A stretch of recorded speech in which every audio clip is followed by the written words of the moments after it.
So I wanted to welcome Leanne today. I'm so excited to interview her for our VIP membership.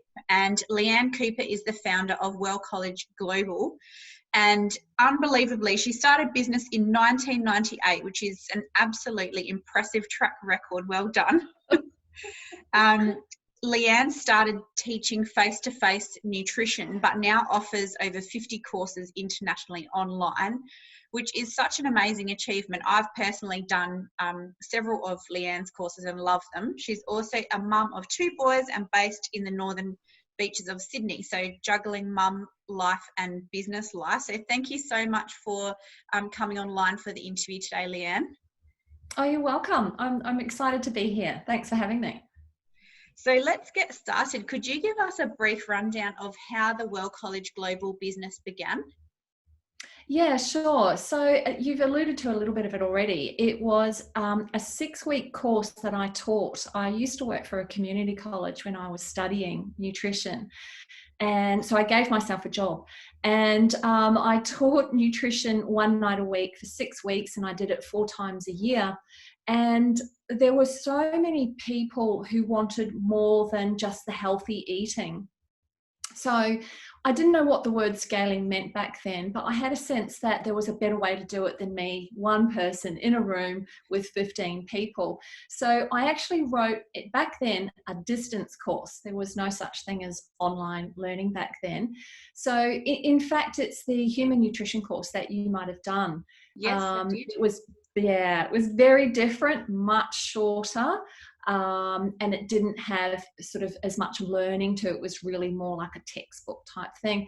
Anyway, and before I knew it, I had personal trainers. It was interesting. We had a lot of growth around the personal training sort of area, approaching me, asking me about CECs, and I had no idea what a CEC was back in those days. Yeah. And my husband was a personal trainer back then, and so he knew people like Nigel Champion and a friend of ours who worked with Nigel at Network, Liz Dean. I spoke to her, what's a CEC? Everyone's asking me about CECs. We'd done a bit of marketing. We were getting some really good sort of interest and around this one course. And so I had a meeting with Nigel and Liz and learned all about what CECs were. So before we knew it, I'd written sports nutrition, weight loss nutrition, motivational techniques, and so on. I wrote as much as I could, and 75% of our business was the fitness trainer, personal trainers market doing CECs. It was enormous.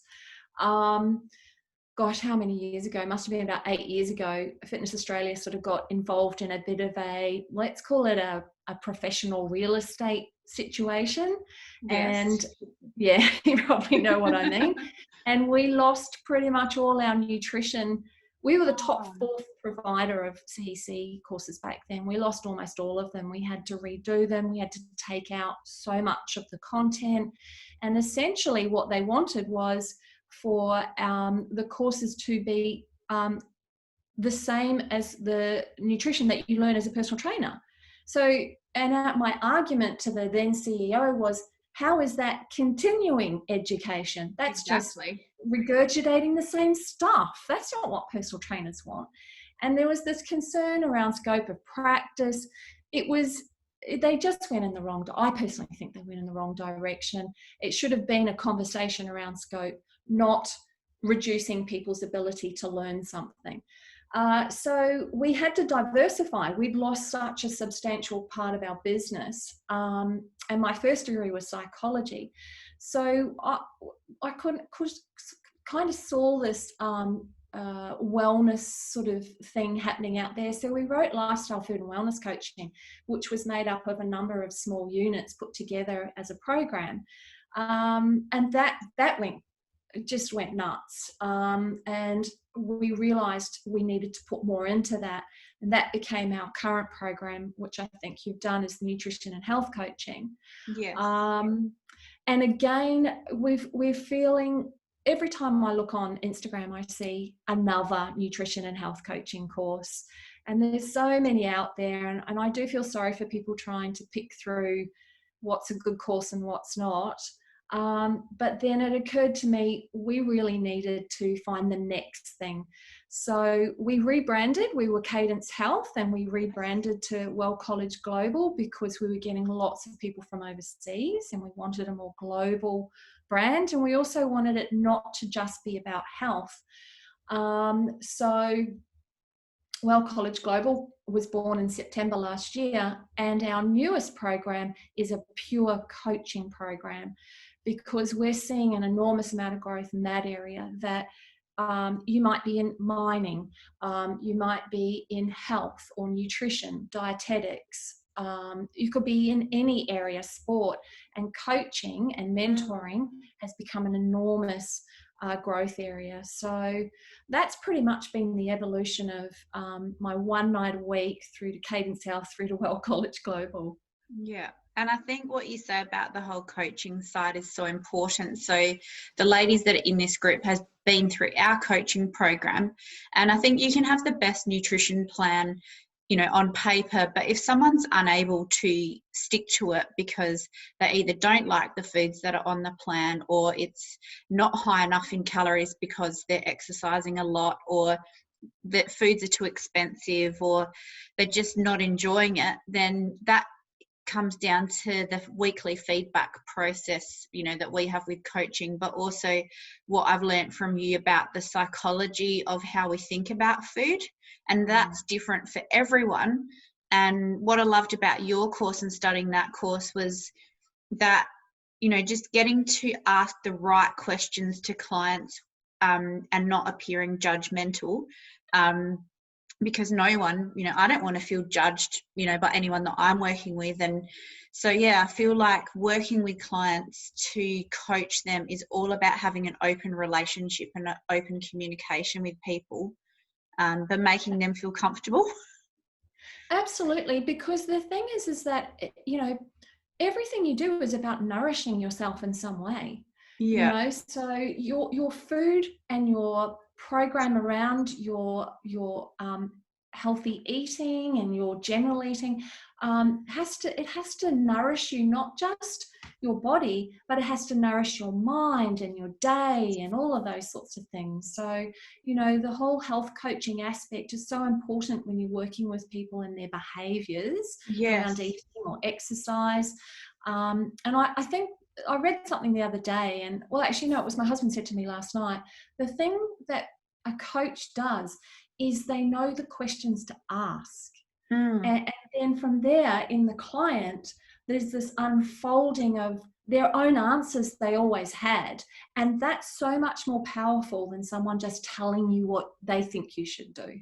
Yes, yeah, 100%. And I think that's why, you know, the next questions I was going to ask about, you know, your journey to be one of the most recognized industry courses and what makes you different. But I think if we sort of roll that into one, I would say that definitely I've never done a course before where it has had a good emphasis on the psychology behind food and the coaching aspect, and how to, I guess, work with people to, ask the right questions, not make them feel judged, and also move forward to make that progress. And, you know, I started in the industry in 1997, so you started in 98, so pretty much in the same era. And when I started, all of the nutrition was that stupid food pyramid with all the breads and cereals is the largest part of the pyramid, which is so bizarre because now it's like the vegetables are the largest part that everyone knows we should be eating. And I just felt so confronted studying nutrition back then because I couldn't understand why I would have to learn something that I personally wouldn't do. And so I was always so skeptical about what I was learning. And then I almost felt like I was just ticking all these boxes in my study just to get the certificate to go, oh, okay, I'm qualified now to then be able to teach. But I felt like the stuff we were learning, I just could have put all the books in the bin because they just didn't resonate with me. So how did you develop, you know, to be different and have not only that coaching aspect, but also to have an emphasis on what you describe as healthy nutrition, which I love how you say, you know, holistic, includes all food groups, et cetera, et cetera. So I guess we're sort of around that question 3 and 4. Yeah. Look, you asked about what makes us different, and I think it's, if I had one word, it would be that, well, a few words, it would be that we care, that we actually do, hand on heart, we actually do care. Yeah. We get to know our students well, and we care that we're giving information that enhances people's lives. So we think it's important. We think what we do and how we do it and the quality of what we do is really important, because we see ourselves as part of the community, and it's something I'm very passionate about, is making sure we have a well community. So I think that, I know some other colleges, they probably try to, but I guess we're that boutique size that everyone who works with me and alongside and all the collaborations, that they are so passionate about community health and about people having an informed process around what they choose to eat and how they feel about that and so on. So I guess that's our big thing. And we're super flexible as a college. I think that's another thing that really stands out. And our education values. I think education, I know this is sort of going off a bit, but I feel like education in Australia, we're doing it so wrong.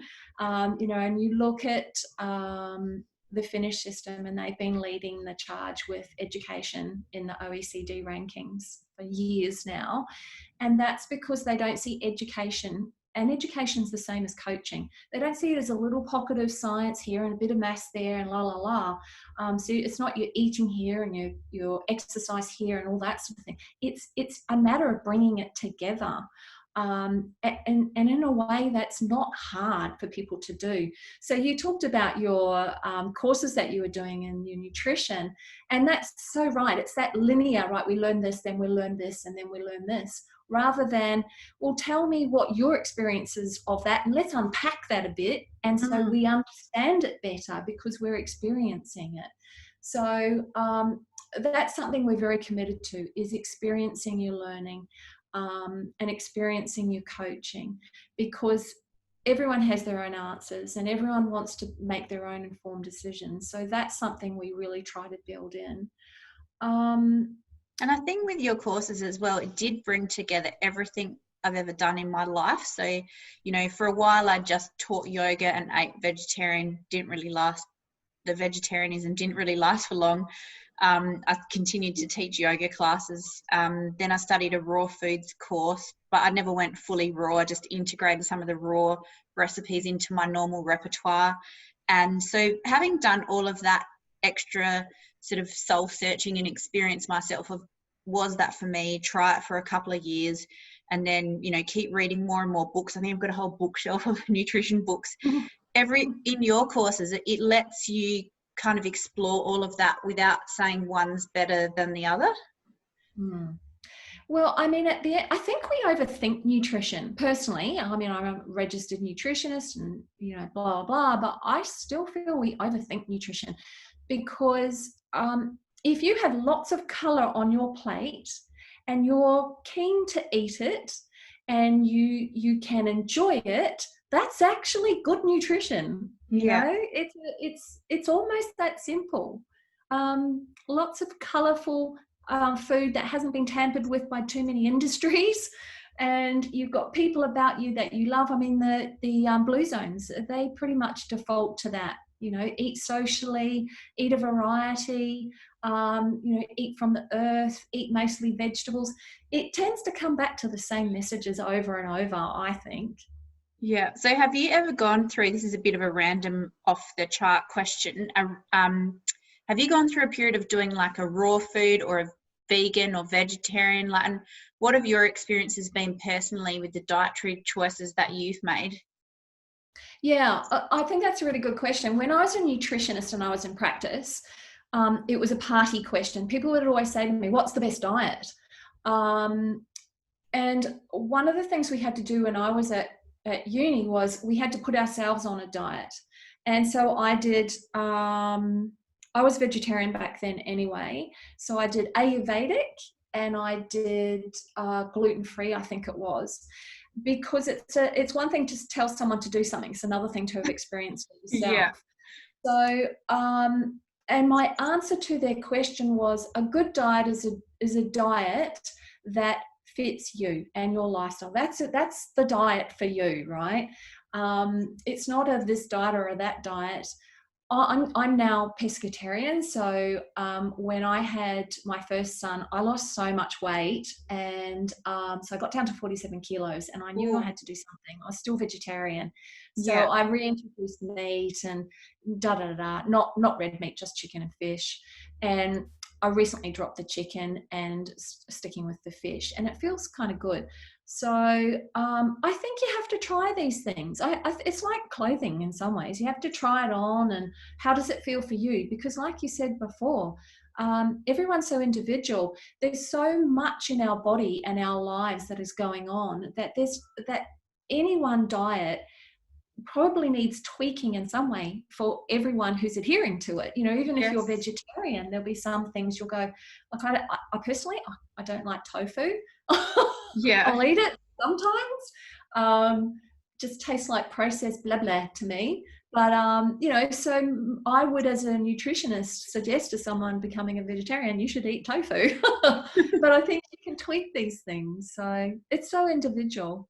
And then you mentioned gluten-free. So, you know, people will say, oh, you know, I'm gluten-free. And then I went out and bought a packet of gluten-free biscuits, or I had a gluten-free cake. But then they're not realizing that, say, the gluten-free cake might be made with almond meal, which is exceptionally high in fat and calories. So whilst it's highly nutritious, it may be very calorie dense. And if you're an athlete that needs to, you know, make weight for a particular competition, or if you're someone who's trying to drop, you know, a few extra kilos, so many clients have asked me and been confused, is there any calorie benefit for gluten-free? And I have to explain to them, no, there's definitely not. And you still need to read all of the packages and be aware of what's in there, because some gluten-free biscuits I've noticed have like double the amount of calories as the normal biscuit. So that's quite interesting. Yeah.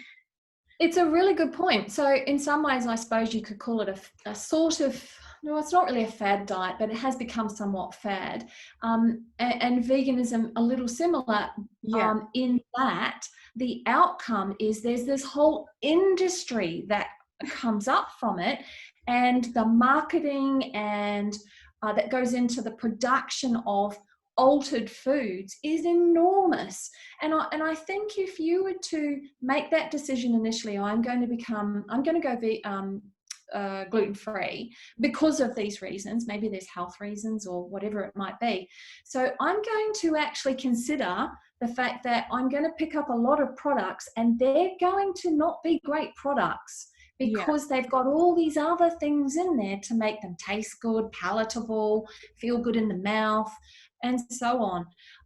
So I think there's a process that goes with all of those dietary choices that is missed out, that people don't kind of stop. And that's where health coaching and nutrition coaching comes in, is that, yeah, but have you thought about this? Have you looked at the product, and have you looked at the packet, and have you looked at the vegan burger? Because some of that stuff I can't pronounce.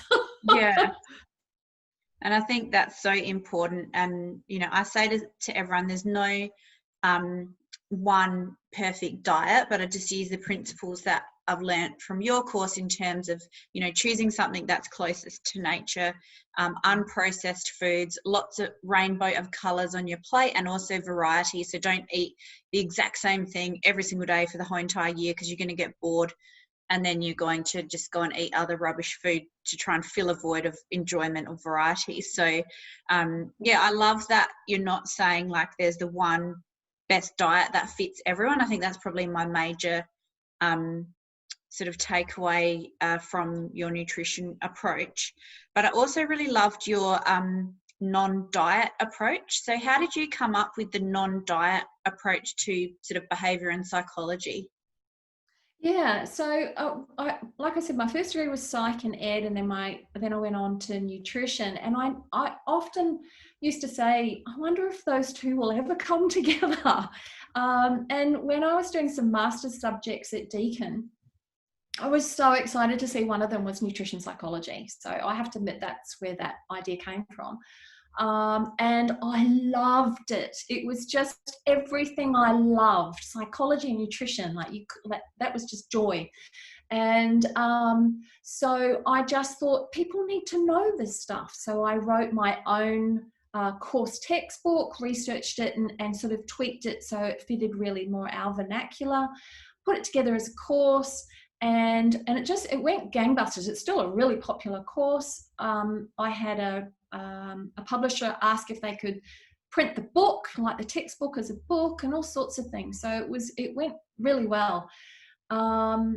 And then from there, because I loved it so much, I really wanted to, I felt it scratched the surface in some ways. And I felt there was a bit more to eating, and I was starting to see stuff coming up about non-diet and HAES, health at every size, and so on.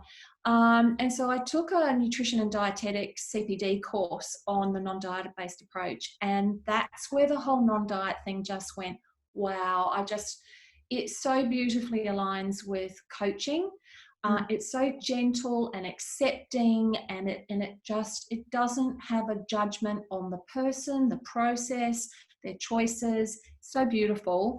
And you sent a question, it was a while ago, through Instagram. I've got it on my list to answer, and it was, what do you think is going to be the next sort of craze? Yes. I don't think it's a craze, but I think it will definitely be a real awakening, and it will be non-diet. There's so many more people working in that area, and it doesn't mean that you have to give up the thing, your sort of regime or your program or whatever. What it means is that you don't have to justify it. No. So yeah, I think it will just keep growing. I really do. And I think as well, people often introduce themselves at an event or a party, or, in previous years, a dinner party.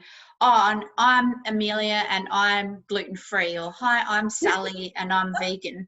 And it's almost like people create their identity around what they eat. Whereas if you just be yourself and are happy and energetic, and, obviously you've got good skin and, you look healthy, people will often be a lot more intrigued to ask about sort of your lifestyle, rather than having to announce what your regime is. And I personally don't really like labels, so I don't want my clients to ever feel like they have to say I'm vegan or I'm gluten-free or I'm vegetarian or I'm, whatever, because if one day, I don't know, they went to an island and it had really nice fish and it was wild caught fish, but they were vegan, why can't they try that fish?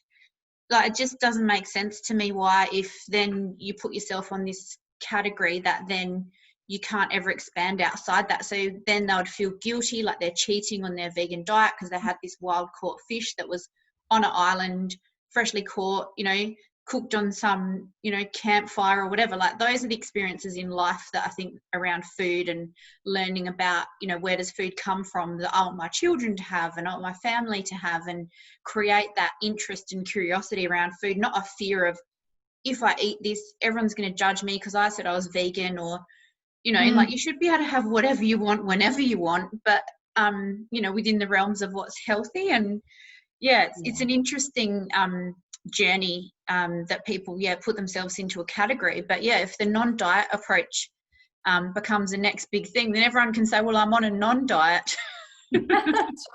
That's right. I'm not on a diet. Exactly. I think that's right. I think we limit ourselves. It's an interesting thing. We yearn for connection with other people.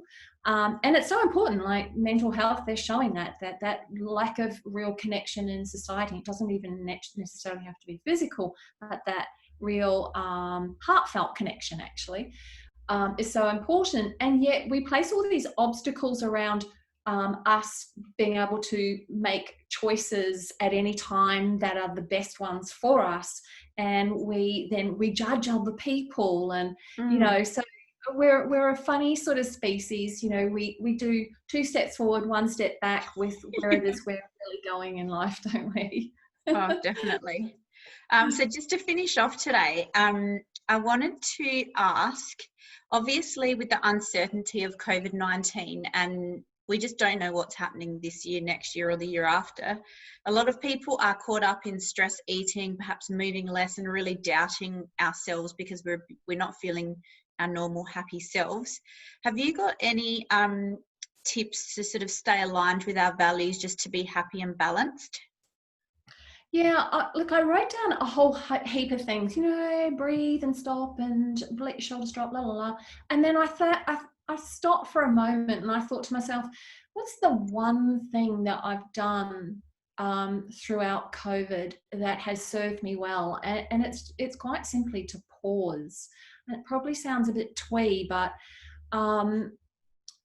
every now and then just stopping when I feel myself kind of, you get that blur feeling going on inside you, you're rushing and you've got deadlines and you can feel yourself starting to kind of shake and haven't eaten and la la la. Yes. And I say to myself, just stop